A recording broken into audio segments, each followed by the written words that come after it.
तो आज मैं एक जो इम्पोर्टेंट वीडियो बना रहा हूँ ये फाइनेंस का सेक्टर के रिलेटेड है। आप सभी ने कभी ना कभी लोन लिए रहेंगे, चाहे कंज्यूमर लोन हो या फिर एजुकेशन लोन हो या फिर पर्सनल लोन हो, बिजनेस लोन हो। तो आप सभी जब लोन लेते हैं तो एक फॉर्म भरते हैं, स्पेशल फॉर्म है, उसका नाम होता है नैच फॉर्म, ईसीएस फॉर्म। तो ये ईसीएस फॉर्म जो हम फिलअप करते हैं जब कभी हम लोन लेते हैं, चाहे कंज्यूमर लोन हो, पर्सनल लोन हो या बिजनेस लोन हो, हम एक ईसीएस फिल करते हैं। ईसीएस फिलअप करने का कारण क्या है कि हम कभी भी कस्टमर जो फाइनेंस कंपनी है उनको मल्टीपल चेक इशू नहीं कर सकते, उसमें प्रॉब्लम आता है। तो ईसीएस भरने से क्या होता है कि हर महीने के एक डेट होता है, जो अब जैसे कि बजाज फाइनेंस की 2 तारीख का डेट है, आईडीएफसी का भी 2 है, बहुत सारा एलएनटी का भी 2 है। मैक्सिमम फाइनेंस कंपनियों का 2 तारीख को ही ईसीएस कट जाता है। तो ईसीएस देने से क्या होता है कि हमें ईएमआई भरने की ज़रूरत नहीं, वो हर महीने के 2 तारीख को हमारे अकाउंट से डेबिट कर देते हैं। जो ऑन टाइम पे ईएमआई भरते हैं उनके लिए तो कोई बात नहीं है, वो ये चाहे तो ये वीडियो स्किप कर सकते हैं। जो ऑन टाइम भर नहीं सकते, देखो लोन लेना कोई बुरी बात नहीं है, लोन भरना अच्छी बात है, ठीक है। और जो कंज्यूमर लोन है वो नॉन अफोर्डेबल पर्सन ही परचेस करते हैं, जो अमाउंट अमाउंट जो एफर्ट कर ही नहीं सकता। जैसे कि एक मिडिल क्लास का फैमिली है और वो 30-35 हज़ार का मोबाइल अफोर्ड नहीं कर सकता, बट वो ख़रीदना चाहता है। देखिए, शौक रखना कोई बुरी बात नहीं है, आप अपना शौक पूरा कर सकते हैं, चाहे वो जो अमाउंट जो है आपको इक्विटी में मिले या फुल पेमेंट करे। देखो, शौक करना बुरी बात नहीं है। अगर आपके पास कैपेबिलिटी है और आपको लगता है कि हाँ, मैं इस चीज़ को परचेस करके इसका बेनिफिट ले सकता हूँ और मैं कैपेबल हूँ, तो आप ले सकते हैं, कोई इशू नहीं। आप लेके किसी और को लोन दो, ये गलत चीज़ है। ये वीडियो का थोड़ा अलग हो जाएगा, मैं आपको बाद में समझाऊंगा कि अपने नाम से लोन लेके दूसरे को देना और बाद में क्या उससे परेशानी होगा, वो मैं आपको एक अलग से वीडियो बना के समझाऊंगा। तो बहुत सारे लोग क्या करते हैं, कंज्यूमर लोन ले लेते हैं, जैसे पर्सनल लोन हुआ, टीवी, फ्रिज, वॉशिंग मशीन, या बिजनेस लोन ले लेते हैं।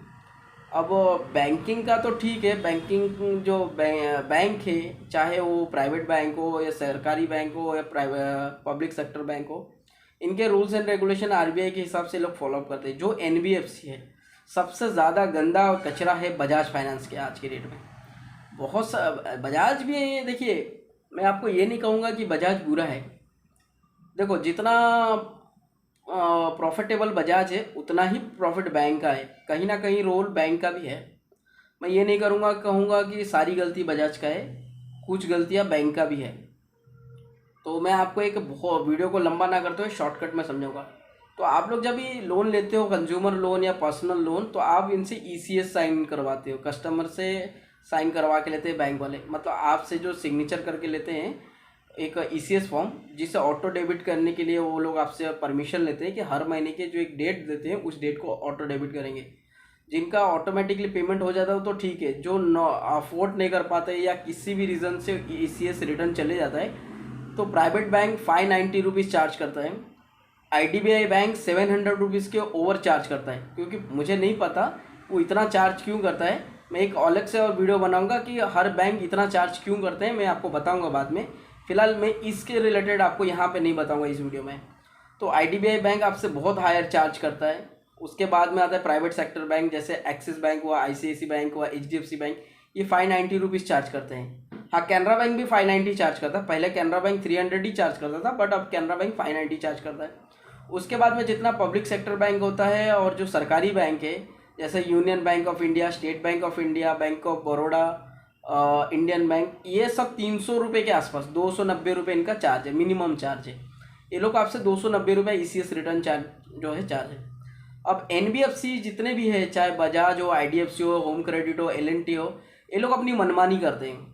हर महीने के 2 तारीख को इनका ईसीएस आता है, बट 2 तारीख को अगर आपके अकाउंट में हिट नहीं हुआ तो इनका जो टाइम है, टाइम पीरियड 2 से 5 तारीख है। मतलब अगर जो ये लोग ईसीएस भेजते हैं 2 तारीख को, अगर इनकेस अगर आपके अकाउंट में 2 तारीख को हिट नहीं हुआ तो 3 तारीख को हिट हो ही जाएगा, क्योंकि इनके लार्जेस्ट कस्टमर है।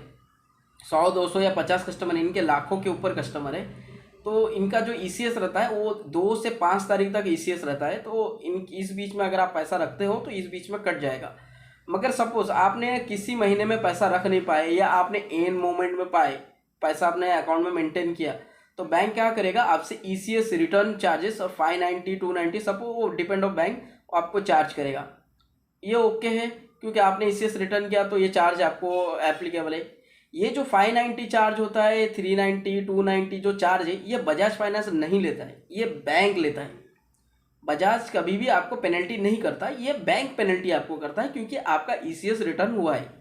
अगर बैंक कहता है कि ये पेनल्टी जो है बजाज ने किया है, तो आप बैंक से बोलिए कि राइटिंग में आप मुझे दीजिए, तो बैंक कभी भी आपको राइटिंग में नहीं देगा। बैंक फिर बाद में आपको क्लेरिफिकेशन करेगा कि बजाज की तरफ से एक ईसीएस आपके 2 तारीख को आपके अकाउंट में हिट हुआ था, बट आपने बैलेंस नहीं रखने के वजह से, नॉन मेंटेनेंस बैलेंस की वजह से ईसीएस रिटर्न चार्जेस किया।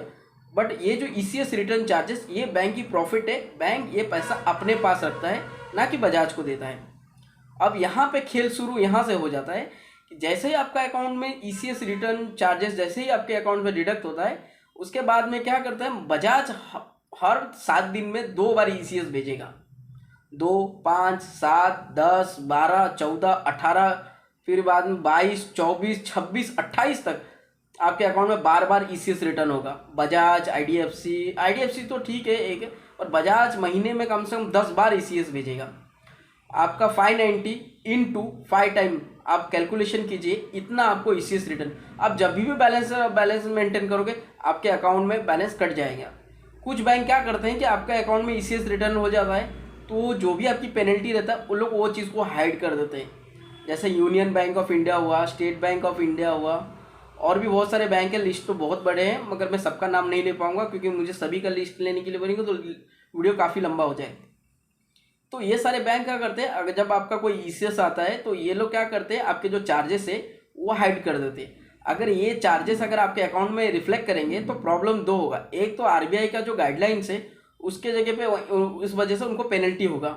दूसरा, आप बैलेंस कभी मेंटेन ही नहीं करोगे। अगर आपको पता है कि आपका अकाउंट 2000 3000 माइनस में, तो जाहिर सी बात है आप कभी उस अकाउंट में बैलेंस रखोगे नहीं और अकाउंट को इग्नोर कर दोगे।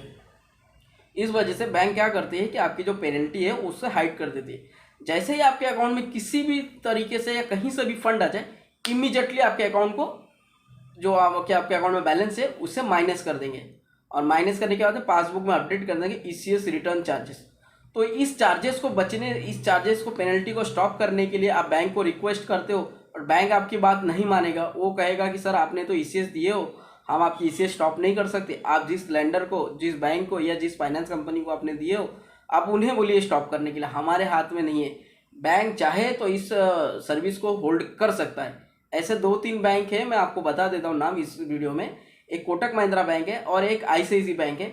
ये बैंक आज के डेट में अगर आपकी ईसीएस बार बार आता है, तो ये बैंक आपके नैच कैंसिल करने का अथॉरिटी रखते हैं। हर ब्रांच, आपका होम ब्रांच में अगर आप रिक्वेस्ट दोगे कि मेरे अकाउंट में ईसीएस आ रहा है, तो इसे होल्ड कराइए, होल्ड कर देंगे। तो इस तरह बैंक अपना प्रॉफिट अपने पास रिकवर कर लेते हैं, और आपकी जो लॉसेस है वो अकाउंट में हिट कर देती है। तो इस लॉसेस को आप बचने के लिए क्या करना है कि आपको एक वाइट पेपर पे अपने जो भी बैंक में अकाउंट है उनको एक राइटिंग में देना है कि मेरा अकाउंट फ्रीज़ कर दिया जाए।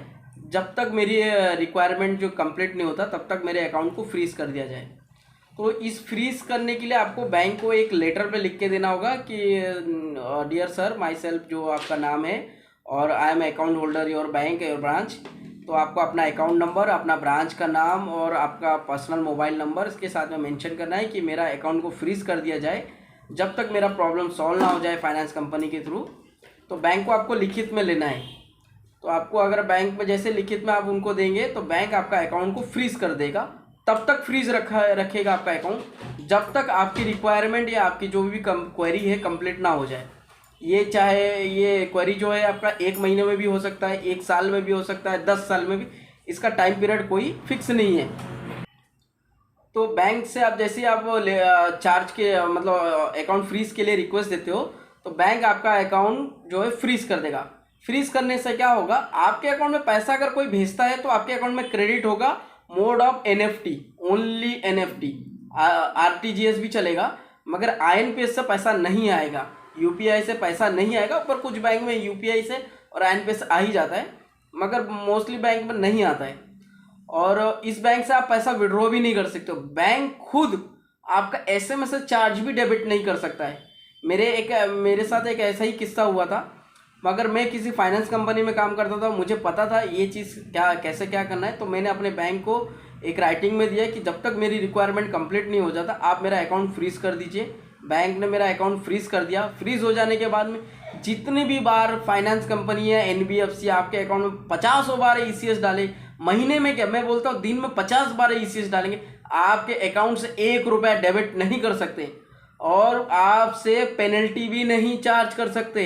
अगर आपका कोई अदर फाइनेंस कंपनी अगर आपको चार्ज करता है तो आप बाद में आप चार्ज बैक के लिए रिक्वेस्ट, लोन फिनिश होने के बाद में आप चार्ज बैक का रिक्वेस्ट डालेंगे और आरबीआई को अगर आप मेल करते हो तो वो चार्जेस आपका वेव होता है, या आपको बैंक अपना फाइनेंस कंपनी है और आपका लेंडर कभी नहीं कहेगा।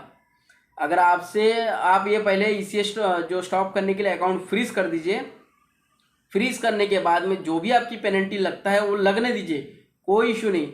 जिस दिन आपका लोन फिनिश होगा आप उनको बोल सकते हैं कि इस आरबीआई के गाइडलाइंस के हिसाब से अगर किसी कस्टमर का ईसीएस टेक्निकल रीज़न के वजह से, एक्स वाई रीज़न के वजह से अगर रिटर्न आता है तो आप चार्ज नहीं कर सकते हो। अगर आपसे फिर भी फाइनेंस कंपनी अगर आपसे चार्ज करता है तो आप आरबीआई के ओम्बड्समैन को इस बारे में बताइए, आपका चार्जेस रिवर्स होगा। मेरे साथ मेरा एक कोटक महिंद्रा बैंक है, उन्होंने मुझे लोन में इसे जो जीएसटी चार्जेस बहुत ज़्यादा लिया हुआ था।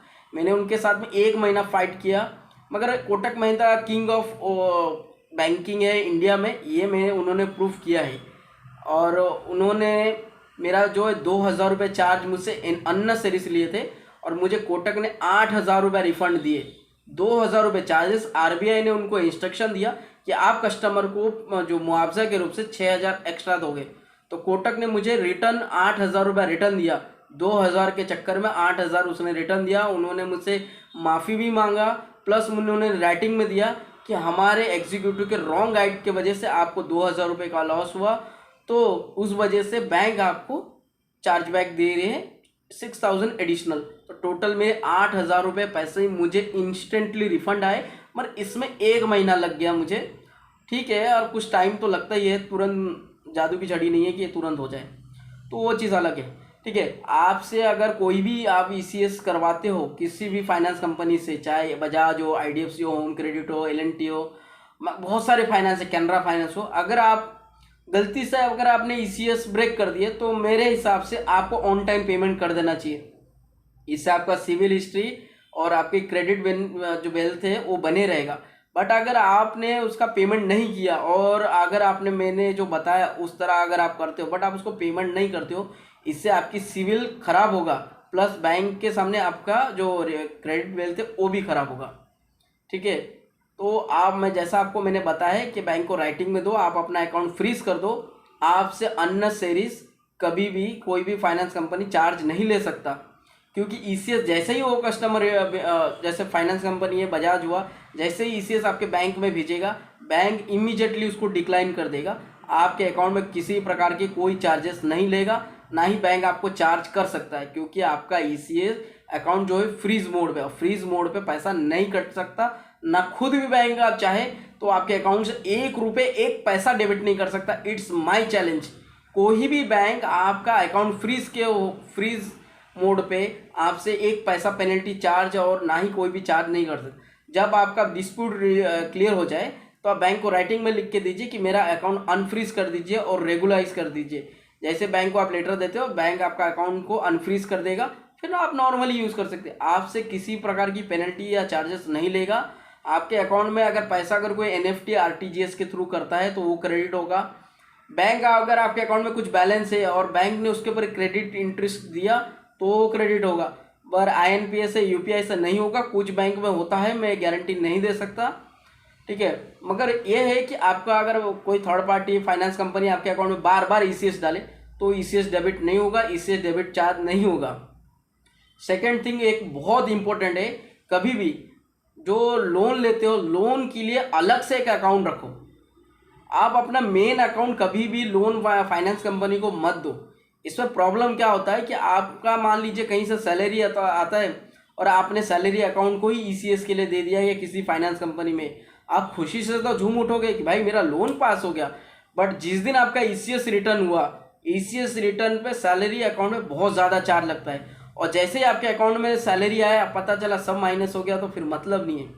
कभी भी किसी भी फाइनेंस कंपनी को अगर ईसीएस आप देते हो और ईसीएस करवाते हो तो एक ईसीएस के लिए एक अलग से अकाउंट रखो, ताकि अगर फ्यूचर में वो अकाउंट बंद भी हो जाए तो आपके मेन अकाउंट में कुछ फर्क ना पड़े। मतलब आपका स्टेट बैंक में एक अकाउंट है और जो मेन अकाउंट है सारा ट्रांजेक्शन उसी से होता है, बट आप एक सेपरेट अकाउंट किस बैंक ऑफ बड़ौदा में खोल दो। इससे और जहाँ भी आप लोन दोगे आप बैंक ऑफ बड़ौदा का आप ईसीएस के लिए दे सकते हैं। जहाँ भी चेक देना है बैंक ऑफ बड़ौदा का दो। इसमें कल अगर आपके साथ में कोई भी डिफॉल्ट हो या लोन के थ्रू या कुछ भी 19-20 हो, वो बैंक ऑफ बड़ौदा में रिफ्लेक्ट होगा, ना कि आपके स्टेट बैंक में। इससे क्या होगा कि आपको पेनल्टी भी नहीं लगेगा, आपके साथ में किसी प्रकार का जैसे आपको गाइड किया है, आप कोई भी एनबीएफसी आपसे मनवाना चाहे बैंक को जो भी है बैंक का लॉस है, मैं आपको क्लियर बता मेरा अकाउंट जो है फ्रीज ये बैंक का लॉस है। मैंने जैसे आपको गाइड किया है, आप कर देता है चाहे आपका लेंडर कितनी बार आपको चेक करे, बट आपका चेक कभी क्लियर होगा नहीं। अकाउंट जो है टेक्निकल रीजन, बट बैंक आपको कोई पेनल्टी आपको चार्ज नहीं करेगा। लेंडर कितनी बार लेंडर आपको जो भी फाइनेंस कंपनी है वो आपको चार्ज करे। टेक्निकल रीजन फ्यूचर में जब आपका लोन पेनल्टी आपको चार्ज नहीं करेगा, पेनल्टी के अगेंस्ट लेंडर आपको जो भी फाइनेंस कंपनी है वो आपको चार्ज करे, कोई बात सकता है। फ्यूचर में जब आपका लोन फिनिश नहीं होता है तो आप आरबीआई की पेनल्टी के अगेंस्ट उनसे फाइट कर सकते हैं कि आप कोई पेनल्टी फाइनेंस कंपनी ऐसा हिसाब से कर सकता है। जैसे आप आरबीआई भी नहीं मानता है, मेल करते हैं तो आरबीआई के ओम्बड्समैन को आप मेल कीजिए, उनको बताइए, इंस्ट्रक्शन भेजेगा कि आप ऐसा अमाउंट ले रहे हैं इस कस्टमर का। जैसे आप आरबीआई के ओम्बड्समैन को आप मेल करते हो तो आरबीआई के ओम्बड्समैन उस फाइनेंस कंपनी को एक मगर आरबीआई का इंस्ट्रक्शन भेजेगा कि आप इतना अमाउंट है जो भी है इस कस्टमर का, फाइनेंस कंपनी आपके चार्जेस अन्यथा हम आपके जो लाइसेंस है सस्पेंड करें। किसी भी कंपनी का पेनल्टी रिवर्स हो सकता है, इट इज पॉसिबल।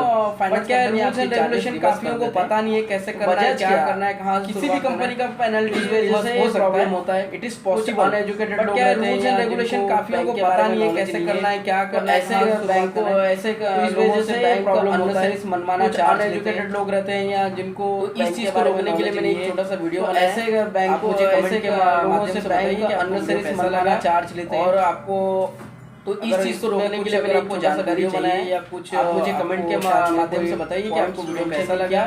तो आप मुझे व्हाट्सअप कर सकते हैं अगर इसमें कुछ अगर आपको जानकारी चाहिए या कमेंट में जाके टेक्स्ट कर सकते हैं कि सर आपने ये चीज नहीं किया, तो हमने आप मुझे व्हाट्सअप कर सकते हैं। तो आप मुझे फिर आप मेरे टेक्स्ट कमेंट में जाके टेक्स्ट कर सकते हैं कि सर और आपके लिए आपने ये चीज को पॉइंट को हमने एक नया अलग से वीडियो बना के दूंगा, तो आप मुझे बताइए, मैं हो सके तो फ्यूचर में प्लीज मेरे चैनल को एक सब्सक्राइब करके लाइक कर लीजिए। मुझे अब लगे कि हाँ मैंने कुछ एक नया अलग से वीडियो बना के दूंगा। धन्यवाद आप सभी का, और प्लीज़ मेरे चैनल को एक सब्सक्राइब करके एक लाइक कर दीजिए, तो मुझे अब लगे कि हाँ मैंने कुछ बनाया तो किसी के काम आया। धन्यवाद।